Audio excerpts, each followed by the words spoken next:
নমস্কার বন্ধুরা, তোমাদের সকলকে জানাই শুভ দোলযাত্রা।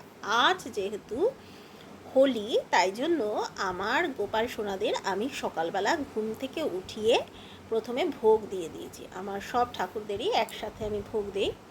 ভোগ দিয়ে দিয়েছি, ওরা আগে ভোগ গ্রহণ করুক, ভালোভাবে খেয়ে দিয়ে তারপরে অনেক রং খেলবে, তাই জন্য আগে ভোগ দিয়ে দিয়েছি। এইবার দেখো, ওরা রং নিয়ে বসেছে, পিচকারি নিয়ে বসেছে রং খেলতে। ওরা এখন ইচ্ছে মতো রং খেলুক, একজন আর একজনকে রং লাগাক।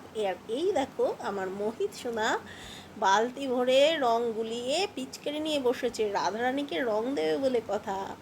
তা ওরা সবাই মিলে খুব আনন্দে হোলি খেলছে। তোমরাও খেলেছো তো?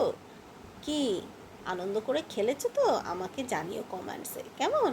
এইবার ওদের খেলা কমপ্লিট হয়ে গেছে। এইবার ওদেরকে আমি স্নান করিয়ে সুন্দর করে সাজিয়ে গুছিয়ে আমার হাতে একটু সামান্য ভোগ রান্না করে আমার গোবিন্দ আর অন্যান্য দেবদেবীদের নিবেদন করেছি। তোমাদের সকলের যদি আমার ভিডিওগুলো দেখতে ভালো লাগে, আমার গোপাল সোনাদের দেখতে ভালো লাগে, তাহলে অবশ্যই লাইক, শেয়ার, সাবস্ক্রাইব করো।